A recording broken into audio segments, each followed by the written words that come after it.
ensinando a quem quer aprender a amar. Olá, bem-vinda a mais uma videoaula no nosso canal. A nossa aula de hoje será sobre reprodução assexuada, tá? Vamos fazer uma breve revisão desse assunto que nós começamos lá na sala. Então, pessoal, a reprodução, ela é uma das características que difere nós, enquanto seres vivos, dos seres inanimados, tá? Então, ela consiste no processo em que um ou mais organismos, no processo de produção de descendentes, essas características, ela passa para os seus descendentes, né? Cópia de toda a sua carga genética ou alguns dos seus genes, ou de alguns dos seus genes. Assim, a reprodução, pessoal, ela é imprescindível para a manutenção das espécies, tá? A reprodução assexuada é aquela que ocorre sem a participação de gametas, certo? Ou seja, não há mistura de material genético, certo? Então, nesse processo, uma célula ou um grupo delas se desprende do corpo de um ser vivo e dá origem a um novo indivíduo, tá? Então, nesse tipo de reprodução assexuada, os indivíduos são formados geneticamente idênticos. Lembra lá que a gente desenhou lá uma bactéria? No tipo de divisão binária? Então, são idênticos, são clones. As bactérias foram os primeiros a ter esse tipo de reprodução, divisão simples, tá? E aí nós temos a formação de clones. O que são clones? São cópias idênticas à mãe, tá? Então, nesse caso, pessoal, não ocorre variabilidade genética, certo? Não ocorre variabilidade genética. Então, outros tipos de reprodução. Então, existem alguns tipos de reprodução assexuada. Vamos falar aqui de algumas. Como a gente estava falando de divisão binária, da bactéria-mãe, por exemplo, que dá origem a duas bactérias filhas idênticas à mãe. Então, isso aí é clone, né? São cópias idênticas, é divisão binária. Nós temos também a cisparidade, também conhecida como bipartição. Então, consiste na divisão de um indivíduo em dois, onde o progenitor deixa de existir, tá? Esse tipo de reprodução ocorre muito nas bactérias, nos protozoários, por exemplo, tá? Outro tipo de reprodução é brotamento. O nome já diz, brotamento vem de broto, tá? Depois eu vou colocar slide aí para vocês verem mais ou menos como acontece esse tipo de reprodução, tá? Então, o indivíduo, ele forma brotos que se desprende, ou seja, se separa do corpo do seu genitor. E ele passa a ter vida independente, ou seja, originando um novo ser, tá? Então, imagine aqui, um dedo, né? Aí você tem aquele dedinho aqui. E esse dedinho, ele se desprende. E aí, esse dedinho aqui, ele vai se desprender, vai ser um novo ser independente desse daqui, certo? Então, vai se tornar adulto também, né? E assim, sucessivamente, começa aí tudo de novo, tá? Nesse tipo de reprodução, acontece também muito com as bactérias, com os fungos, com os poríferos, tá? E com os quinidários também, certo? Então, bactérias, fungos, poríferos e quinidários, certo? Outro tipo de reprodução é por esporulação. O nome já diz, né, pessoal? Esporulação lembra o quê? Esporos, né? Formação de células reprodutivas. Os esporos que se germinam em condições ambientes adequadas, tá? E origina um novo ser.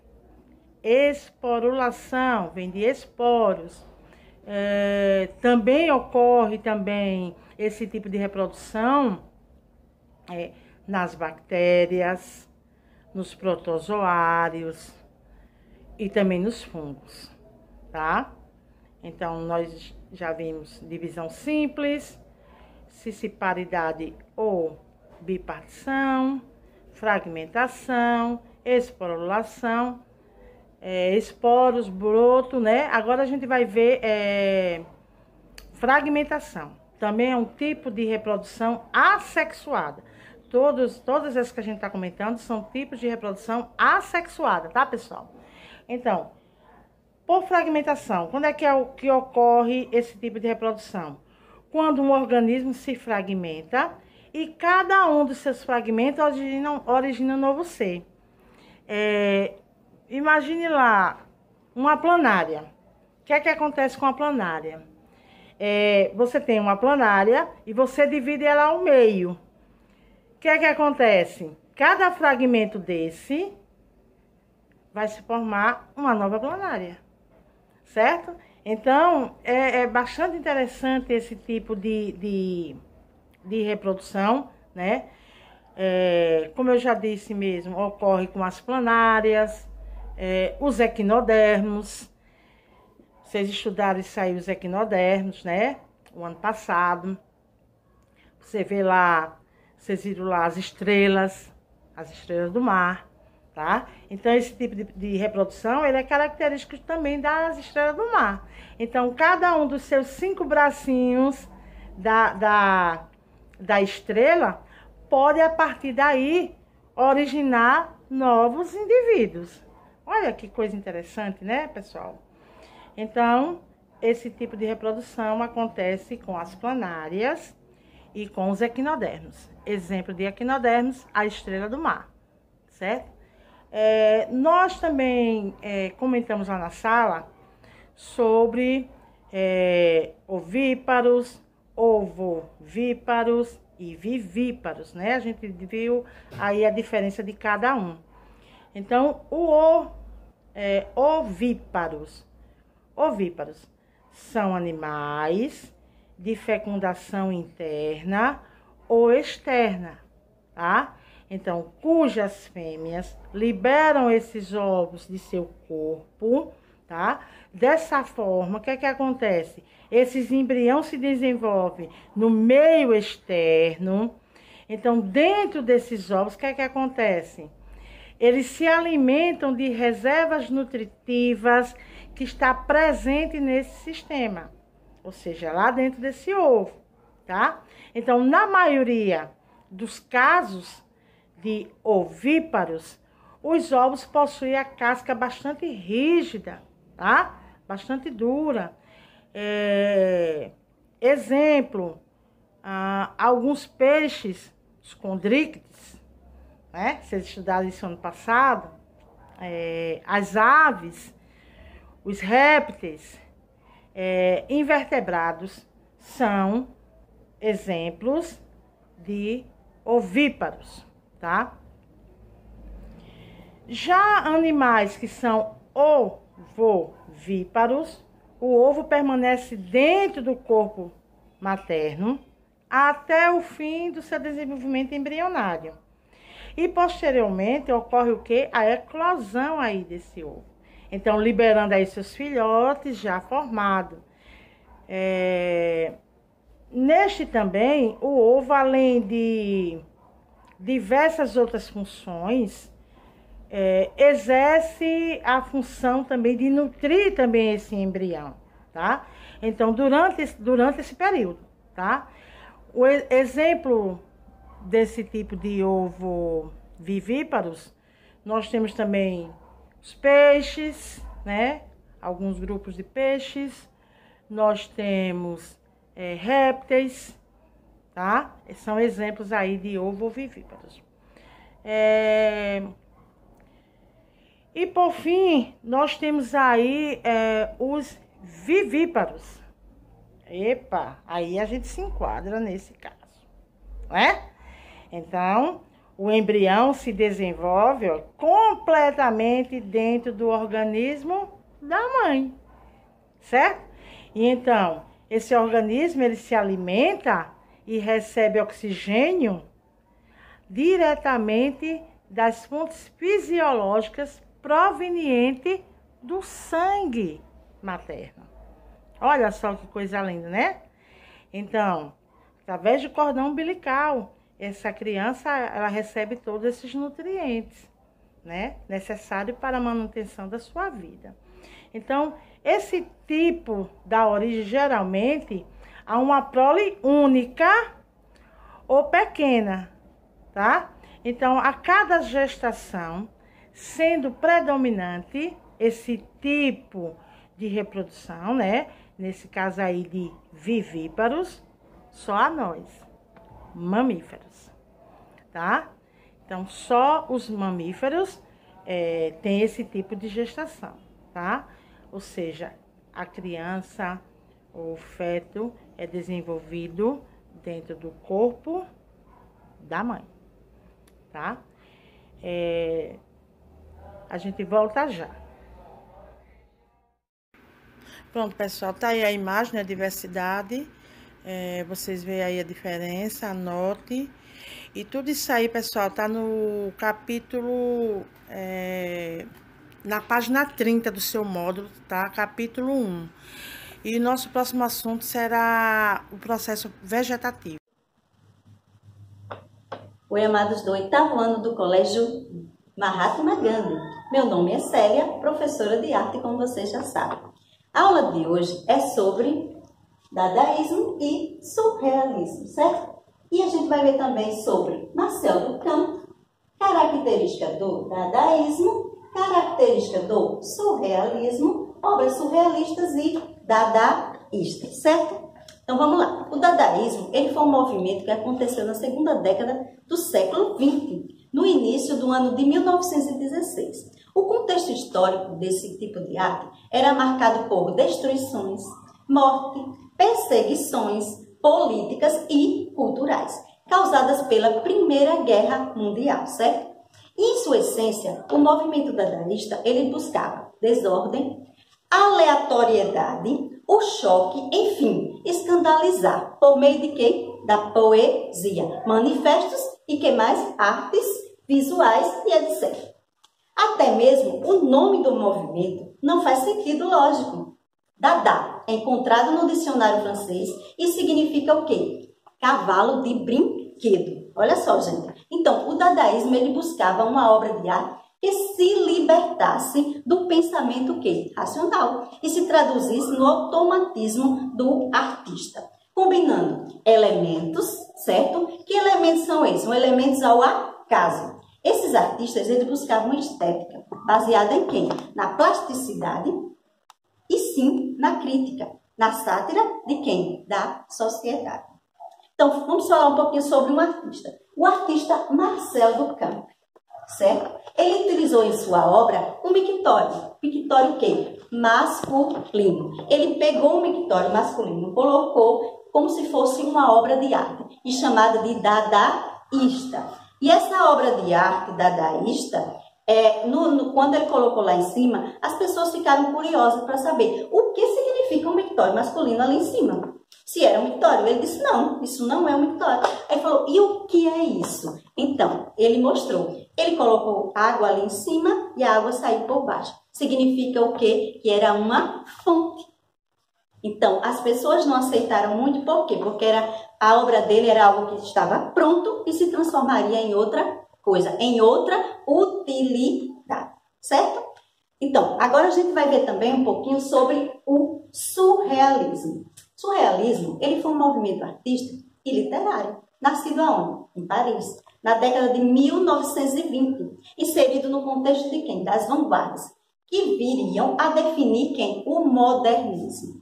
O surrealismo, ele enfatiza o papel do inconsciente na atividade criativa. De quem? Dos artistas. Um dos seus objetivos foi produzir uma arte que, segundo o movimento, ela estava sendo o quê? Destruída pelo nacionalismo. O poeta e crítico, que foi André Breton, que era o principal líder e mentor desse movimento, então ele pegava suas obras surrealistas, que era algo dos sonhos, ao expressar um sonho por meio de quem? De uma pintura, certo? Então, por exemplo, o artista não deveria encontrar lógica para o sonho. Ele simplesmente deveria fazer o quê? Desenhar e representar. Então, está aí, ó, dadaísmo, surrealismo. Um diferente do outro. Dadaísmo, outra utilidade. Surrealismo, algo dos sonhos, certo? Falamos sobre o pintor Marcel Duchamp, André Breton, e aí está o resumo dado para vocês sobre dadaísmo e surrealismo. E o que eu gostaria que vocês fizessem? Agora, no seu caderno de desenho, eu queria que vocês fizessem a diferença entre dadaísmo e surrealismo, representado através de um desenho, certo? Que depois a gente, juntos, quando voltarmos, a gente vai ver essa diferença. Bons estudos e até a próxima. Olá galera, vamos a mais uma aula de Geografia aqui com o professor Vinícius e hoje nós vamos revisar os assuntos da avaliação bimestral de vocês, tá? Vamos dar início aqui com as categorias de análise da Geografia. Primeira coisa, o que visam essas categorias de análise? Olhando para cá, vocês vão ver aqui, ó, são os instrumentos de análise do espaço geográfico, certo?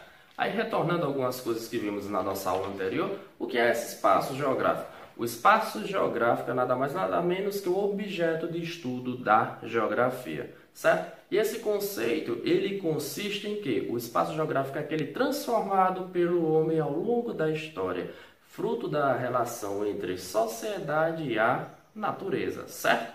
E essas categorias dividem-se aqui em 4 e vamos iniciar o estudo delas pela paisagem, certo? E o que é essa paisagem? É a porção, tá, do território que é perceptível através dos nossos sentidos. E essa paisagem, ela divide-se em 2. Paisagem natural e paisagem humanizada. A paisagem natural é aquela que não tem interferência humana, ou seja, a natural ela está intacta, tá? Cabe ressaltar que essas paisagens estão cada vez mais difíceis de encontrar devido ao processo de industrialização, tá? A nossa procura que cada vez mais vem aumentando por recursos naturais, mas o exemplo que fica é uma floresta que ela esteja intacta, certo?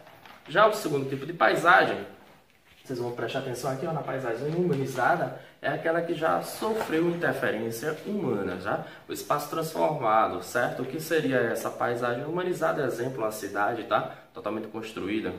Okay? Segundo exemplo de categoria de análise, a segunda categoria no caso, nós vamos ver aqui o estudo do território. O território ele consiste nas relações de poder, ou aquela porção do espaço que ela é delimitada, apropriada, certo?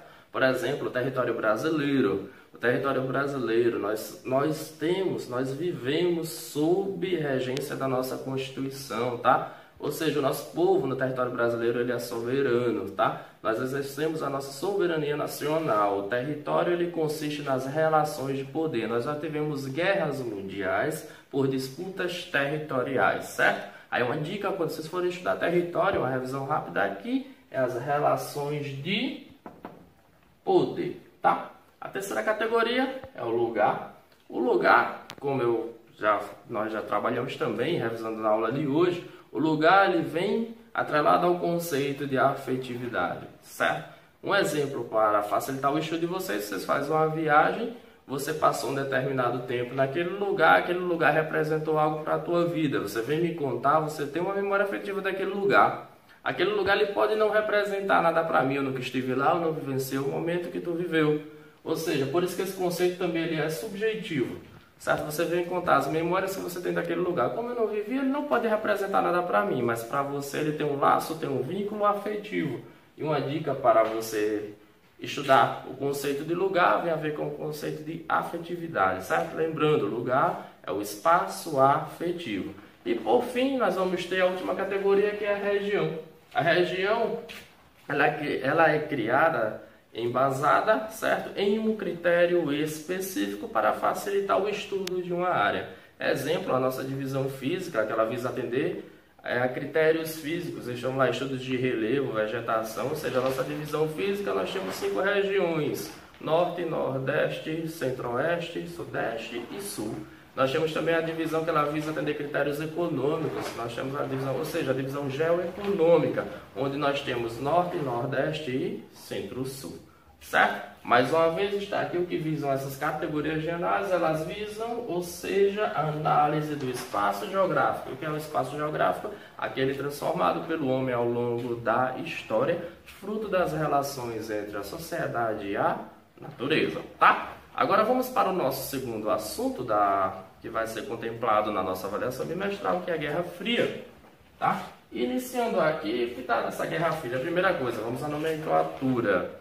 Tá? A nomenclatura Guerra Fria vem a ver que foi um conflito indireto entre duas superpotências que emergiram no mundo após a Segunda Guerra Mundial.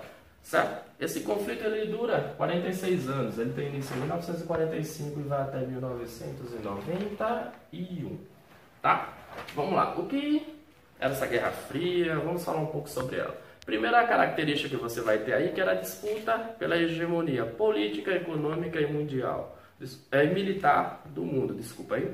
E vindo para essa questão, era a disputa entre essas duas superpotências. Quem eram essas duas superpotências? Estados Unidos e a União Soviética, tá? E essa bipolaridade, ela é caracterizada na disputa entre capitalismo e socialismo, ou seja, uma guerra ideológica, certo? Vindo para cá, ó, como eu já falei, eles disputavam essa hegemonia e vamos aos fatos principais desse conflito, certo? Primeiro, nós vamos trabalhar aqui a corrida espacial. O que visava essa corrida espacial? A disputa pelo domínio tecnológico mundial. E essa disputa ela foi embasada em uma série de acontecimentos, por isso o nome corrida. Vamos aos acontecimentos, tá? Do lado soviético. Primeiro acontecimento. Em 1957 é criado o primeiro satélite artificial, que recebe o nome de Sputnik. No mesmo ano, em 1957, é criado o segundo satélite artificial, o Sputnik 2. E ele é enviado à órbita terrestre, onde, nesse satélite, é colocado em uma cápsula o primeiro ser vivo, a cadela Laika, tá? Que ela foi o primeiro ser vivo a orbitar a superfície terrestre. Poucas horas depois, ela veio a falecer, poucas horas depois do lançamento. E em 1961, a União Soviética chega ao ápice da corrida espacial do lado deles, obviamente, enviando Yuri Gagarin, que foi o primeiro cosmonauta a orbitar o nosso planeta. Do lado americano, ou seja, do lado capitalista, o polo capitalista, o presidente Kennedy dá início ao projeto espacial americano, tá? Onde em 1958 é criado a NASA, a Agência Espacial Americana. Tá? Em 1969, a bordo da nave Apollo 11, tá? São enviados astronautas ao nosso satélite natural, a Lua, e nesse mesmo ano, tá? Neil Armstrong torna-se o primeiro homem a pisar na Lua, com a sua célebre frase: é um pequeno passo para o homem e um passo gigantesco para a história da humanidade, certo? O nosso próximo acontecimento aqui da Guerra Fria que vamos trabalhar é a corrida armamentista. Essa corrida armamentista era a fabricação de armas com alto poder de destruição. Nessa corrida armamentista, essas duas superpotências, elas não tiveram, como eu disse lá no início, não foi um conflito direto. Elas financiavam guerras, essas disputas em outros países. Nós tivemos exemplos, por exemplo, a Guerra do Vietnã, a Guerra da Coreia, a crise dos mísseis em Cuba em 1962, tá? E essas armas com alto poder de destruição significavam que você tinha uma hegemonia sobre os outros países, certo?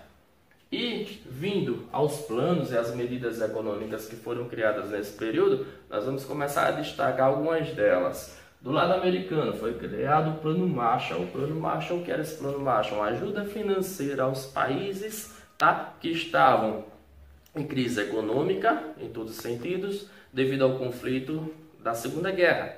E o que visava o Plano Marshall?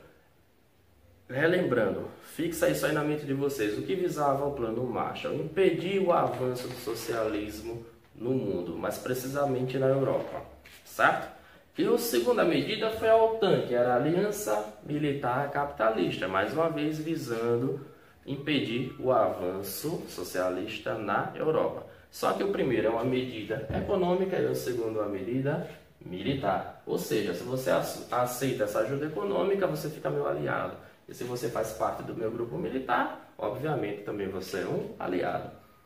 Vindo para cá, ó, a União Soviética necessitava dar uma resposta a essas medidas criadas pelo lado americano. E eles criam a Comecon, a Cooperação de Ajuda Mútua Socialista. Eles não tinham tanto dinheiro quanto o Plano Marshall, e o que é que eles faziam? Parcerias econômicas entre os países envolvidos. E o que é que eles visavam? O contrário do polo americano. Eles visavam impedir o avanço capitalista no mundo.